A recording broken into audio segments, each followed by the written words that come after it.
Disclaimer, this video contains no spoilers for the story of Space Marine 2. No, just tell me what I need to do to change, okay? Just tell me what it is and I'll do it. You need justify your recklessness. You will die. Do you understand? Gaming in 2024 has been a roller coaster. There is no other way to say it. Seems like massive games are flopping one after another, but just when all hope is lost, we get an out of nowhere reveal that blows our expectations out of the water and keeps the gamers at bay for a while. And we've seen this trend all year. First, we had Helldivers 2, then we got some flops, had to wait a few months, and bang! Stellar Blade. And then a few dry spells, a few flops, blah, blah, blah, and then bang! Black Myth Wukong. And now just a few weeks later, after Black Myth Wukong and one major flop later, Space Marine 2 has stuck the landing. It is incredible. That's what I'm talking about! That's why he's the MVP! That's why he's the GOAT! The GOAT! Crazy as it is, Space Marine 2 isn't even the best game that came out this week, but that's a story for another time, precisely my next video, so subscribe if you want to see that. Oh yeah, my name is Easy, by the way. Wow, I told you to subscribe before even doing an intro. That is criminal. Sorry about that, but you should still sub. Thanks. Anyway, in a world where AAA games seem to be flopping far more consistently than in the past, and indie games are kind of dominating for the most part, I am very skeptical when AAA games are released these days. And I know I just made a video all about microtransactions and their relation to flopped games, but it's not just microtransactions that are making me skeptical. Sometimes AAA games are just not good. They are either full of bugs, have awful performance, are impacted by corporate pressure and rushed release schedules, don't take risks to innovate, or just straight up lack in content. Whatever the reason may be, AAA gaming used to mean something to people. Obviously, there have always been big flops in gaming, but AAA games at one point or another were known for having the best graphics, for innovating and being ambitious, and overall for being a polished experience that you can trust is going to be solid because of the budget and the reputation. But now, outside of a few massive studios, there seems to be absolutely no trust left in AAA gaming. Hell, even with the massive studios, you still get your cyberpunks of the world. Obviously, the game is much better now, but that was one of the worst AAA releases ever. So rightfully enough, I was skeptical about Space Marine 2. Extremely hyped, but skeptical. Everything I was seeing looked amazing, from trailers to early gameplay releases, but we all know none of that matters. It's all about what happens when the game actually is in our hands. But oh boy, we have been blessed by the Emperor with this one. Space Marine 2 is the testosterone-fueled, balls to the wall, blood and guts everywhere slaughterfest that you were expecting. The game is unapologetically all in on being pure, non-stop action and fun. It is over the top in every conceivable way, and I am just in love with it. I cannot get enough. In my mind, this is an instant Game of the Year contender. I don't know if it'll actually win, probably shouldn't win, but it should at least be considered and will probably end up winning multiplayer Game of the Year or something like that. And honestly, I'm just so happy that this game is getting the reaction and the recognition that it deserves. Like I said, gamers vote with their wallets, but they also vote with, well, their words, I guess. A lot of the time, publishers may seem like the most out of tune, greedy pieces of filth in the industry, but believe it or not, they actually do somewhat listen. Despite what you may think, our words and reactions actually do have some impact sometimes on some publishers. Of course, there are the Blizzards of the world that just don't give a damn at all about what people have to say, and instead would rather spend their time stealing certain items from the fridge. But the fact that Space Marine 2 is essentially getting universal praise is huge for gaming. It cannot be understated how important it is that games like these succeed. And I know it sounds like I'm being a total D1 meat rider right now, but trust me, I'm not saying you need to go buy extra copies of this game to support the developers. I'm just saying and making a point that I think it's incredibly important that when a game does everything in the name of creating a good experience and doesn't exist to purely empty our wallets, that we as consumers need to show our appreciation and support for that. Because if games like this do insanely well, other publishers may say, oh wow, we actually don't have to make a live service filled to the brim with microtransactions to make money. We just have to make a good game. That being said, although most people are absolutely in love with this game like I am, of course, where there is something that someone is enjoying, someone has to try and ruin that, and controversy has to be stirred up by someone or some group of people. This time, it's because of Epic Online Services, which will automatically install with Space Marine 2 because it is needed for crossplay. And if you're thinking we've got some crazy PSN Helldivers controversy repeat, no, it's nothing like that. You don't even need to sign into Epic Games or make an account to play. It just simply exists in the game, and all you have to do is click that you agree to the terms and the conditions. This has actually caused Space Marine 2 to sit at the mixed review tag on Steam for a while, although it has rightfully changed back to positive. From what I'm reading, pretty much everything in the EULA is industry standard and is used in almost every video game these days. Plus, the personal data collection part only applies to the countries where your online access is tied to government identity, so it doesn't even affect most countries. So I'm a little confused as to why people are so mad. It just seems like a total nothing burger to me. The same people getting mad over this are the same people that have accounts for every service in the world and click through every single terms and conditions page without reading them. So chances are that 90% of the people angry with this don't even know what they're angry about. They've just got their pitchforks in the air for no reason because they saw a social media post and wanted to hop on the outrage train. But really, that's about it for the negativity I've seen surrounding this game, and even that has died out very fast. People seem to forget and stop caring about things like this very quickly. I mean, people still ignore that 180 countries cannot play Helldivers 2. But I guess people kind of forgot about the existence of that game altogether at this point, if we're being fair.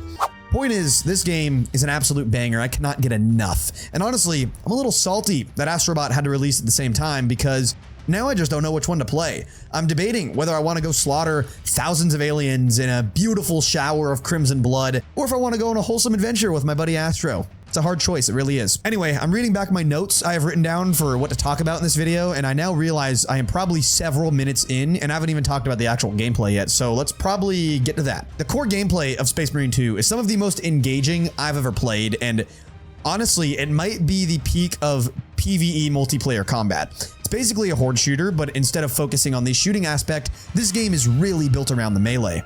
This could just be recency bias talking, but I cannot recall a game that combines hack and slash with horde shooter. The closest I can think is any of the Gears of War games, but even those are cover shooters more than anything. Space Marine, on the other hand, is all in on taking traditional melee combat mechanics and implementing them in a horde setting, and Saber Interactive does it perfectly. If you've ever played Elden Ring or any Souls-like game really, this game has the same satisfaction that you get from those games when you hit a perfect parry or perform a perfect dodge. But Space Marine's entire combat system is built around those mechanics. They aren't just bonus things you can do. No, you have to be hitting perfect dodges and perfect parries to stay alive. And that's because successfully performing those actions not only gives you an opening to attack your opponent, but it also lets you use a gun strike, which is a very cinematic execution-style pistol shot to the head, which looks badass, does huge damage, and if it kills your opponent, will restore armor, which in turn keeps you alive. You can also restore health in this game by simply hitting your enemy. You'll notice that when you get attacked, your lost health will turn white, and if you're able to do enough damage in a short period of time, you will restore all that white lost health. Lastly, you also have traditional executions, very Gears of War-esque. These things are over the top, they're gory, they're bloody, they're cinematic, and they will frequently make your nips hard.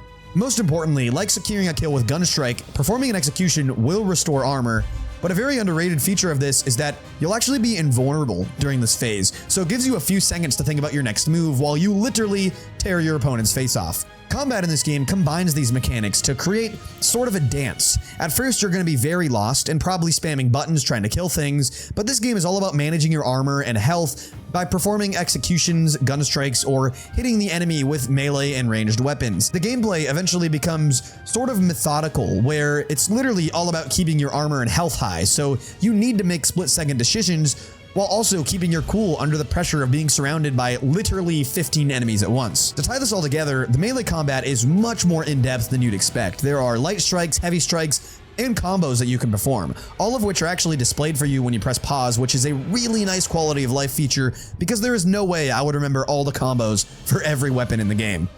Speaking of, there is a lot of weapons in this game, with 5 melee, 14 primary, and 3 secondary. I won't go through every single one here, but I'd say they do a pretty good job at making each and every weapon feel unique from one another, especially with the melee weapons, where you can definitely feel the difference between holding something heavy like a thunder hammer or something light like a combat knife, and you will change up your playstyle based on whatever melee you decide to use. There's also 6 total classes in the game right now for use in either PvE or PvP. Each class will come with some perks you can unlock and a primary ability, which can be very impactful depending on your class. In Space Marine 2, there are 3 total game modes: Campaign, Operations PvE, and Eternal War PvP. By the way, I really love how there are 3 pillars to this game. It's refreshing to see a game that covers all bases. It feels complete. It's almost 2010s-esque, where it seems like every game was shipping with as many modes as possible, and I really dig that. Starting with the campaign, it is absolutely flawless. It's a little short at around 8 to 10 hours, but just like me, being short doesn't matter. Every second you spend with it will be satisfying.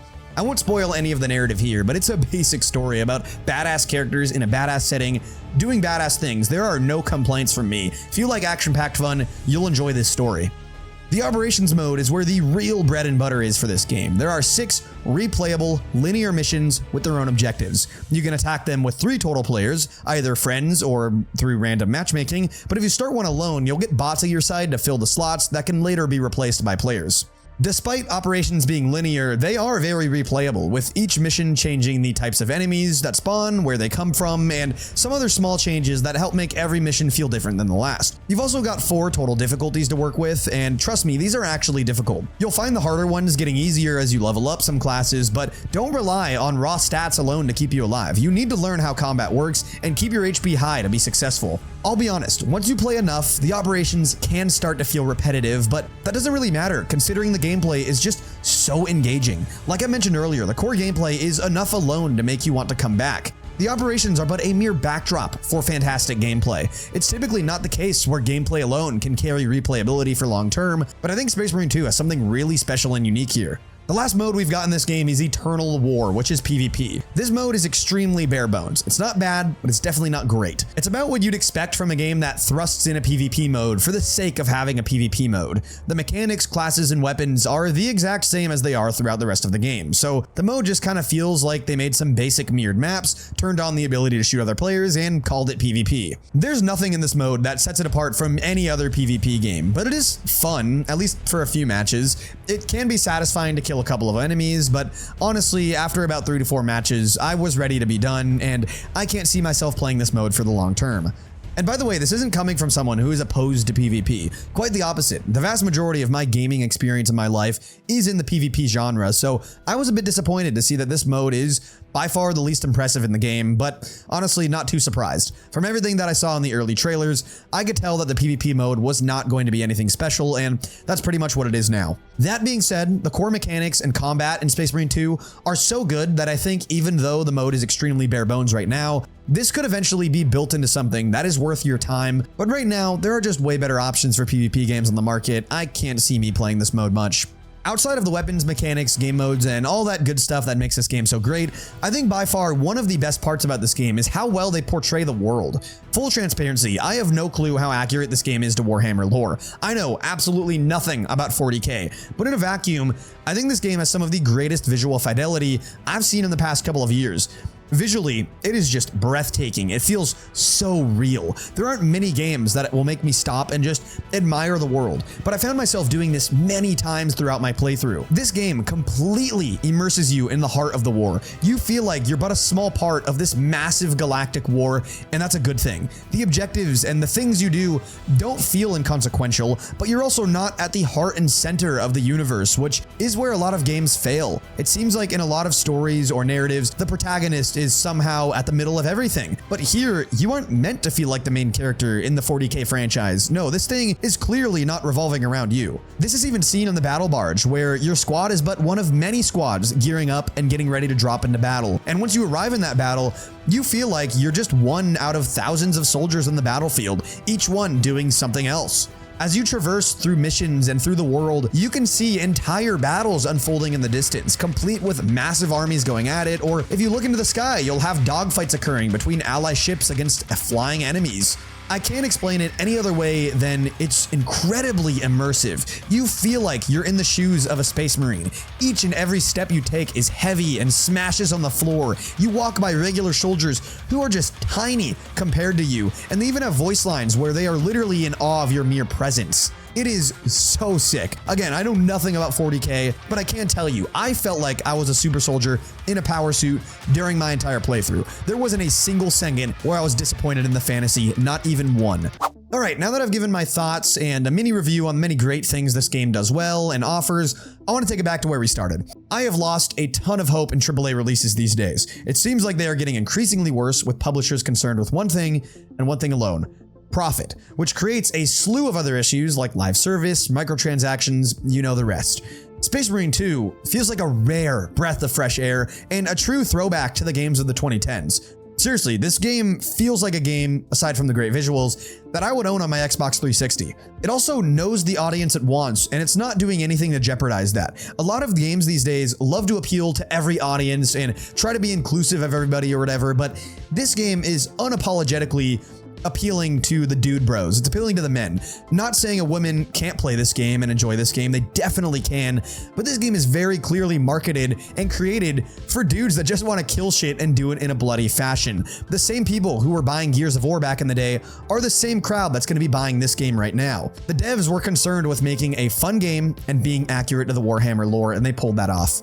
Of course, on top of this, we have a complete lack of microtransactions. There is the deluxe edition for an extra $10 that gets you some skins, but that's totally fine by me. I don't have to see premium currency in my game, and I will much sooner rather have paid skins or honestly even optional battle passes if it means we don't have real content locked behind a paywall. As soon as weapons, weapon variants, classes, or DLC and game modes start getting locked behind paywalls, consider me done, I'm out. And honestly, props to this game for not having day one microtransactions. I know that on their roadmap, they will eventually have cosmetic battle passes, but I respect that the game didn't ship with them. And I will say it here because I know it's going to be mentioned. I agree that early 3-day access for paying an extra $20 or whatever the price was is pretty slimy, and I hate that garbage. It's sad to see it was here, but stuff like that is not even close to as bad as having a day one DLC or locking weapons and maps behind paywalls, which a lot of other games do. So besides the fact you could get into the game early by paying extra money, this game does everything else right. It is exactly what AAA games should be. Complete experiences that put fun and players first. For that reason, again, I'm really happy to see that the game is basically getting universally praised, and we haven't seen sales numbers yet, but the Steam charts look very promising, and I am really rooting for this game to do well because we need more of them. And you know, even though 2024 has had some massive failures, I think we're going to look back on this year and say this might be the year where things started to turn around for AAA gaming. There is a clear pattern in the games that flop versus the biggest releases of the year. I think so far in 2024, gamers have spoken with their wallets. We just want games that are just fun. You can keep the live service and microtransactions. Publishers, if you deliver a good game, a complete game, a game like this, you'll get paid. I promise. All right, again, my name's Easy. Thank you so much for watching till the end. It means a ton to me. If you enjoyed this video, I have a lot more like it on the way, so be sure to sub. It would really help me out. If you've played Space Marine 2, let me know what you think about it down below, and let's discuss. That's it from me, boys. I'll see you in the next one. Peace out.